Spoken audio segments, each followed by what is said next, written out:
کہ جناب ذوالفقار علی بھٹو صاحب کے مزار پہ اس طرح کا کوئی کرتا ناچ گانا، اگر ان کی ماما کے ان کے نانا کے مزار پہ کو کرتا تو مجھے پی پی کے فارمر سینیٹر نے کہا بکواس بند کرو. یہ ان کا رویہ ہے. میں نے کہا بکواس بند کرو، میں تمہیں گلاس ماروں گا پکڑ کے، اس لیے میں نے کہا یہ. I am sorry sir, I am sorry, I went out of control. Thank you جی، تھینک یو جی، تھینک یو. ہاں جی چیئرمین صاحب پلیز بات ختم ہو رہی ہے. ولید صاحب پلیز وائنڈ اپ کریں پلیز. نہیں جی میں سر جناب چیئرمین صاحب یہ ایک سوچ کا مظاہرہ کرتے ہیں. یہ ایک سوچ ہے کہ جی بانی پاکستان حضرت قائد اعظم محمد علی جناح رحمۃ اللہ علیہ کی نہ کوئی تقدس ہے اور نہ کوئی ان کی اہمیت ہے. میں نے اس سوچ کو دیکھا ہے اپنی ان گناہگار آنکھوں سے، ان گناہگار کانوں سے میں نے یہ سنا ہے، اس لیے مجھے افسوس ہے. باقی آگے جو چیف منسٹر سندھ نے کہا یہ ایف آئی آر قانون کے مطابق ہوئی ہے، یہ واقعہ قابل مذمت ہے.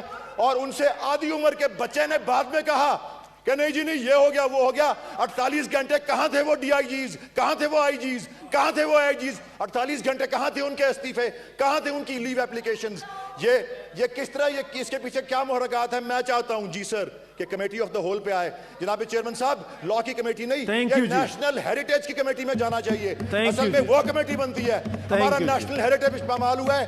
تھینک یو جی، تھینک یو. ان کو ایف آئی آروں کی پڑی ہوئی ہے، ان کو دروازے توڑنے کی پڑی ہوئی ہے، کسی کو مزار کے تقدس کی پرواہ نہیں ہے. تھینک یو جی، تھینک یو. احترام نہیں ہے. سر میں ایک اور بات کر دوں، آخری بات سر. مجھے یہ پتا ہے کہ مزار اقبال پہ ایسی کوئی حرکت کرے تو میرے بھائی میرے کزنز اس کا گریبان دامن تک پھاڑ دیں گے سر. یہ میں کہتا ہوں، اس کی پگڑی کی دھجیاں کر دیں گے. اور یہ قائد اعظم کی مزار کا یہ حال ہے. اور قائد اعظم کو عزت دو احمقو، قائد اعظم کو عزت دو. تھینک یو جی. نالائکو، اور قائد اعظم کو عزت دو. تھینک یو جی، تھینک یو.